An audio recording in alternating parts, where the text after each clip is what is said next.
24 तारीख को होलाष्टक शुरू हो गए हैं। होलाष्टक जिस दिन होली का दहन होगा उस दिन होलाष्टक पूर्ण होंगे। होलाष्टक में क्या होता है कि प्रहलाद को बहुत कष्ट दिए गए थे, तो इसीलिए कोई भी शुभ कार्य नहीं करते उस विष्णु भक्त के लिए। विष्णु जी की पूजा करते हैं इन होलाष्टकों में, ठीक है ना। तो होलाष्टक शुरू हो चुके हैं, तो शुभ कार्य नहीं होगा। होली तक बिल्कुल भी शुभ कार्य नहीं करिएगा, कोई भी शुभ कार्य छोटा हो या बड़ा हो, और विष्णु जी की भक्ति करिएगा। ये समय भक्ति और जप के लिए बहुत अच्छा है। पूर्णिमा तिथि, होली फागुन की पूर्णिमा को मनाई जाती है। अब पूर्णिमा तिथि 2 मार्च 2026 को शाम 5:55 से शुरू हो रही है और ये 3 तारीख तक चलेगी और 3 तारीख को सूर्योदय के समय पूर्णिमा होगी। तो बहुत सारे लोग ये इस बात को कहेंगे कि पूर्णिमा चूंकि सूर्योदय से शुरू है तो 3 तारीख को ही होली मनानी चाहिए, या पूछेंगे कि 3 तारीख को होली क्यों ना मनाए। तो देखिए 2-3 बातें इसमें नोट करने वाली हैं।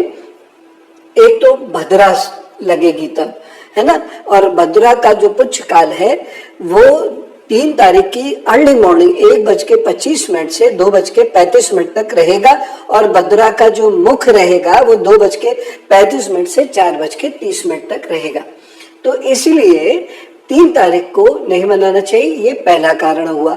दूसरा, 3 तारीख को ग्रहण भी लग रहा है और 3 तारीख को पूर्णिमा नहीं होगी। तो जो विष्णु पुराण है वो ये कहती है कि होली कब मनानी चाहिए, यानी फागुन की पूर्णिमा को। तो पूर्णिमा जब होगी तब होली मनानी चाहिए। तो वो समय पड़ रहा है 2 मार्च का। तो मेरा सभी लोगों से निवेदन ये है कि आप जो पूर्णिमा तिथि प्रारंभ होगी 2 तारीख को 5:55 के बाद से प्रदोष काल में, या उसके बाद भी आप ये मना सकते हैं। 6:30 से 11 के बीच का समय बिल्कुल ठीक रहेगा। इस समय आप होली जलाइए और होली मनाइए, खूब अच्छे तरीके से मनाइए, उसमें फिर कोई समस्या नहीं होगी। 4 को ही खेला जाए, रंग 4 को ही खेला जाए, क्योंकि रंग तो एक उत्सव में आ गया, है ना। और जो प्रहलाद से जुड़ी हुई बात है, भगवान विष्णु से, उनके नरसिंह अवतार से जुड़ी हुई बात है, वो ज्यादा महत्वपूर्ण है और वो है 2 तारीख को। तो 4 को अपना रंग खेलें। देखिए पहली चीज तो ये है, यही चंद्रग्रहण भारत में दिखेगा। बहुत सारे लोग ये सोचे थे जैसे सूर्य ग्रहण था भारत में दिखाई नहीं और हम अपना जीवन आराम से जीते रहे, लेकिन ये चंद्र ग्रहण तो दिखने वाला है, ठीक है ना। अब इसका समय नोट इसमें कर लिया जाए तो अच्छा है। भारतीय समय के अनुसार ये खग्रास चंद्र ग्रहण है, तो ये दोपहर को 3:20 से शुरू होगा और 6:47 तक, अच्छे से यह टाइम याद रखिएगा। 3:20 से ये शुरू होगा और शाम को 6:47 तक रहेगा, यानी लगभग 3 घंटा 27 मिनट इसकी अवधि रहेगी। और ये जो है जो नॉर्थ ईस्ट पार्ट है उसमें ज्यादा लंबे समय तक ये दिखेगा। दिल्ली में लगभग 25 मिनट दिखेगा, भोपाल में भी 25-26 मिनट ये दिखेगा, लगभग इतने ही समय 27-28 मिनट चेन्नई में ये दिखेगा। मुंबई वाले बढ़िया है, 5 मिनट के लिए चंद्रग्रहण दिखेगा वहाँ, और चूंकि वो भी दिन का समय है तो सीधा सीधा तो दिखेगा नहीं, तो वहाँ चंद्रग्रहण केवल 5 मिनट होगा। खैर, तो ये समय रहेगा चंद्रग्रहण का। 9 घंटे पूर्व शुरू हो जाता है, तो सुबह 6:20 से माना जाए सूतक काल लगेगा।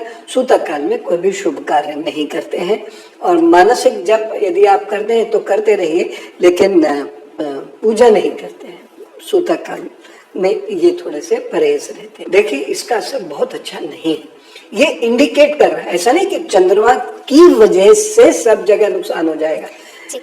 चंद्रमा इंडिकेशन दे रहा है कि कहीं पर पानी से परेशानी, 6-7 महीने के भीतर भीतर जल की कोई परेशानी, पहाड़ों की कोई परेशानी, पहाड़ का दरकना खिसकना, यानी दैवीय आपदाएं आना, और चूंकि सूर्य ग्रहण अभी निकला है जो अग्नि की तरफ भी संकेत दे रहा था, तो कहीं अग्नि से नुकसान होना, यानी जंगल में आग लगना या लोगों को अग्नि से समस्या होना, एक्सीडेंट्स होना, जनता के अंदर रोष उत्पन्न होना, राजनीतिज्ञों को थोड़ा सा सावधान रहना होगा। कमोशन है ये बढ़ेगा, ठीक है ना, पब्लिक के भीतर परेशानियां थोड़ी सी बढ़ेंगी। ये सब चीज़ों का ध्यान रखना होगा। और ऐसे में हमें एक चीज़ का ध्यान और रखना होगा कि कुछ ऐसी एक्टिविटीज़ हैं जैसे स्मॉल बटन्स हैं या टेररिस्ट अटैक्स हैं, वो भी हमें देखने को मिल सकते हैं। अब बहुत सारे लोग कहेंगे कि ये तो होना ही होता है। ऐसा नहीं है कि होना ही होता है, ऐसा नहीं है कि ऑपरेशन सिंदूर होता ही रहता है। कभी कभी कुछ ऐसे ग्रह योग बनते हैं जो ये बताते हैं। देखिए, ग्रह जो है वो क्रिएट नहीं कर रहा, बता रहा। जो भविष्य में लिखा है वो ये बता रहा, और सारा भविष्य एक व्यक्ति नहीं देख सकता, दो व्यक्ति नहीं देख सकते, या कोई एक विधा जानने वाला नहीं देख सकता। बहुत से लोग हैं ना, खामोखा उन्हें आदत होती है क्रिटिसाइज करने की। तो आपने 2 साल पहले क्यों नहीं बता दिया, आपने 1 साल पहले क्यों नहीं बता दिया, आप तो ये कर सकते थे, आप तो वो कर सकते थे। देखिए, कभी कभी होता है कि बहुत सारी चीजें ह्यूमन लाइफ में हो रही होती हैं, तो सब जगह ध्यान एकदम से नहीं जा पाता। लेकिन जो आपको बता रहे हैं, एक्सीडेंट्स, पानी की प्रॉब्लम, आग की प्रॉब्लम, स्मॉल बटल्स की प्रॉब्लम, टेररिस्ट की प्रॉब्लम, पब्लिक का रोष, ये सारी चीजें होंगी। देशों के संबंधों पर भी उसका बुरा असर पड़ेगा। भावनात्मक रूप से उद्वेलित होगा व्यक्ति, तो उसकी नौकरी पे भी फर्क पड़ेगा, व्यापार पे भी फर्क पड़ेगा, उसकी गृहस्थी पर भी कुछ नकारात्मक प्रभाव आएंगे। लेकिन अगर आपकी अपनी कुंडली मजबूत है, ये बात खास तौर से सब लोग सुन लें, ठीक है ना, कि आपकी अपनी कुंडली यदि ठीक है और मजबूत है तो हो सकता है ये ना पड़े। या जो लोग गुरु मंत्र का जप करते हैं, अपने इष्ट के मंत्र का जप करते हैं, उसके नाम का जप करते हैं, उन पर ये असर बहुत थोड़े से होते तो हैं, लेकिन थोड़े से होकर रह जाते हैं। तो आप ये काम की स्त्रियों को बहुत टेंशन हो जाती है कि संतान को तो ये कष्ट नहीं देगा, नहीं होगा, आप चिंता मत कीजिए। और अगर ऐसा लगता है कि कोई कष्ट हो रहा है तो वो तो रूटीन में भी होता ही है भाई। देखिए, 9 मंथ्स का पीरियड होता है तो कुछ ना कुछ परेशानी होती है, तो आप जैसे डॉक्टर से कंसल्ट कर रहे हैं वैसे कंसल्ट करते रहिए, उसमें कोई दिक्कत की बात नहीं है। चंद्र राशि जो आपकी है, जन्म की जो राशि है, उसके अनुसार मैं बताऊं तो मेष राशि के लोगों को थोड़ा सा संभाल के चलने की आवश्यकता है। घर गृहस्थी में कोई परेशानी हो सकती है, गुस्सा आपको आ सकता है, और उसकी वजह से बिजनेस पर भी ये बुरा असर डाल सकता है। आपको करना क्या है कि गौ माता को गुड़ खिलाना है और सूर्य को नमस्कार करना है, प्रणाम करना है, जल देना है, तक कर लीजिएगा। वृषभ राशि के लिए कुछ महत्वपूर्ण बड़े निर्णय उन्हें लेने पड़ सकते हैं। ये इसमें से कुछ निर्णय बहुत अच्छे भी होंगे, लेकिन जो घर से संबंधित निर्णय लेने पड़ेंगे वो मजबूरीवश लेने पड़ेंगे, तो ये निर्णय बहुत अच्छे नहीं भी हो सकते हैं। माता पिता के स्वास्थ्य या घर के जो और बुजुर्ग हैं उनके स्वास्थ्य पर नकारात्मक असर रहेगा, तो ध्यान रखें। वाहन चलाने में थोड़ी सावधानी बरतने की आवश्यकता है, बाकी ठीक है।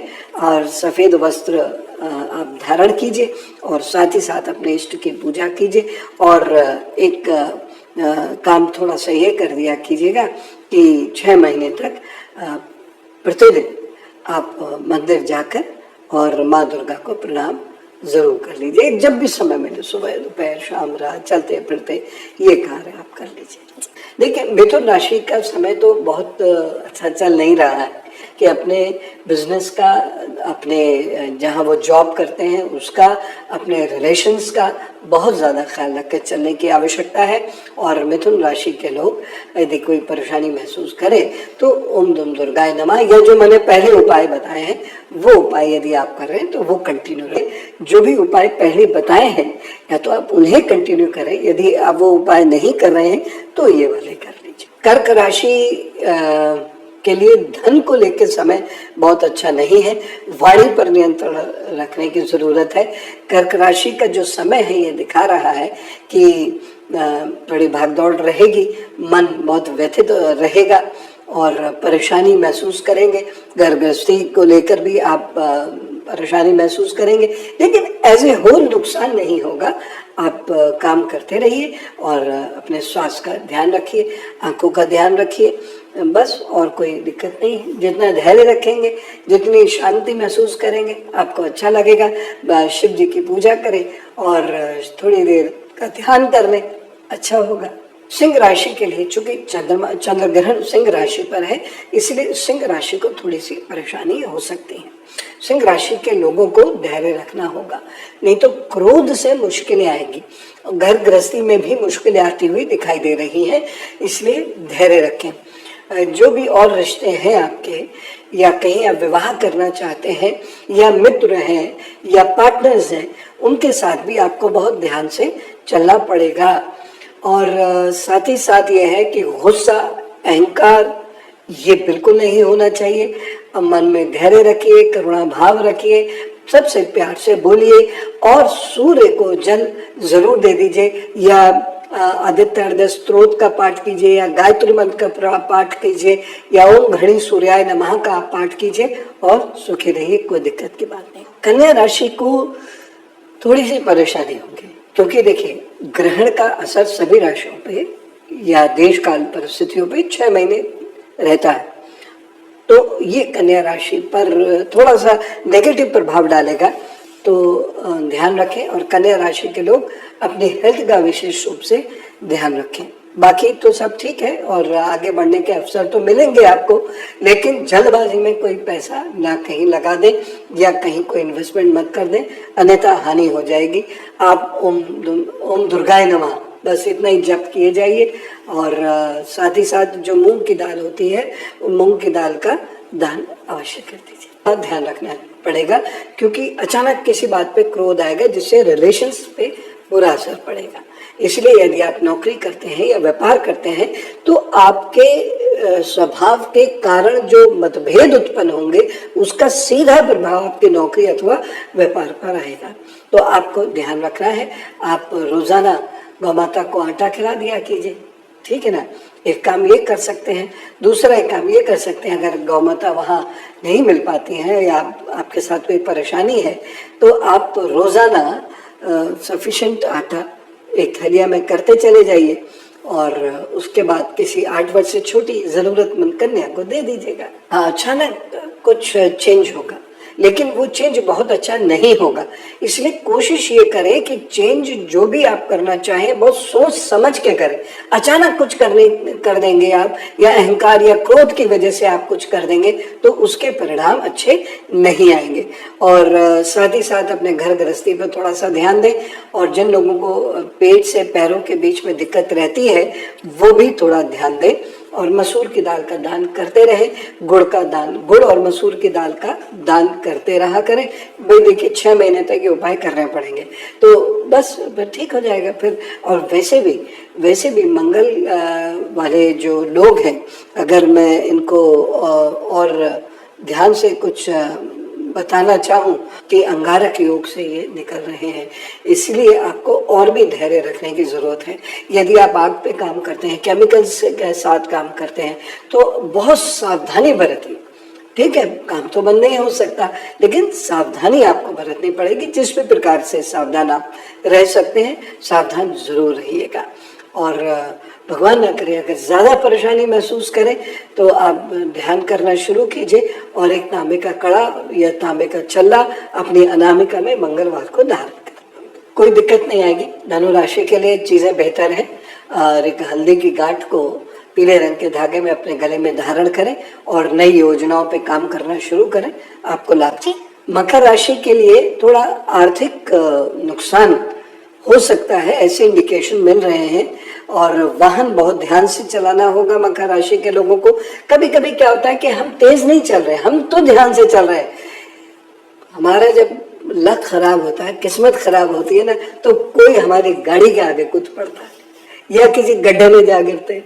या हमें लग रहा है सड़क तो ठीक है, पता लगा वो गड्ढा निकला, बैठ गई सड़क एकदम से, हमारी गाड़ी का पहिया उसमें फंस गया, साइकिल का पहिया या स्कूटर का पहिया फंस गया। तो ये पता नहीं होता है, ठीक है ना। हम सामान्य परिस्थितियों के हिसाब से सोच के ना चले, भविष्य क्या है वो एक अलग ही चीज है। तो इतना ध्यान आपको मकर राशि के लोगों को रखना होगा और बड़बोलापन भारी पड़ेगा, नुकसान सिद्ध होगा। बाकी अपना कार्य करते रहिए। काले नीले वस्त्रों का प्रयोग कम करें, या आपके घर में पर्दे चादर उस प्रकार के हैं, क्योंकि वो शनि की इफेक्ट्स को बढ़ाएगा, तो आपको उसका प्रयोग कम करना है। सरसों के तेल का दान कर दिया कीजिएगा, रोज कर दे तो अच्छा है, नहीं तो जोड़ते रहिए और शनिवार को कर दीजिए। कुंभ राशि में थोड़ा सा ध्यान इन्हें रखना पड़ेगा, जो क्लोज फ्रेंड्स हैं या जो रिश्ते नाते हैं या कहीं आप विवाह करना चाहते हैं तो आपको ध्यान ज्यादा रखना पड़ेगा। बाकी आगे बढ़ने के लिए समय बुरा नहीं है, अच्छा समय है। कुछ अच्छी प्लानिंग भी आप कर सकते हैं जुलाई के बाद, उस पर आगे बढ़ चलिए प्रभु का नाम लेके और चीज़ें ठीक होंगी। ज़्यादा चिंता ना करें, और अगर संभव हो सके तो हफ्ते में एक बार, नहीं तो 15 दिन में एक बार किसी ऐसी जगह पे जहाँ कहीं बिल्डिंग ना हो वहाँ पर, और सबसे अच्छा तो रहेगा नदी का किनारा, वहाँ पीपल का पौधा बो दें। मीन राशि को काम बहुत करना पड़ेगा, एंजॉय करते हुए काम कीजिएगा, या काम को भी आप एंजॉय कीजिएगा। और साथ ही साथ क्या है, अपने घर में भी तारतम्यता बना के रखनी होगी, सरलता बना के रखनी होगी। अपने कार्य में भी आपको सतत रूप से आगे बढ़ना होगा। मित्रों के साथ भी आपको ध्यान से अपने संबंधों को निभाना होगा। लेकिन वैसे सब ठीक है, आर्थिक मामलों में उन्नति होने के अच्छे स्कोप है। और मुझे लगता है कि 6 महीने, यदि हम मार्च से 6 महीने लें तो सितंबर तक उम्मीद करते हैं कि आपको आर्थिक लाभ भी ये देगा। तो आप इसमें क्या करें कि रात में थोड़े से दूध में हल्दी घोल के पी लिया कीजिए, और उसके साथ साथ जो विद्वान लोग हैं, जो बुजुर्ग लोग हैं, उनको किसी ना किसी रूप में भोजन करा दिया कीजिए, बस। बाकी लाभ ही लाभ।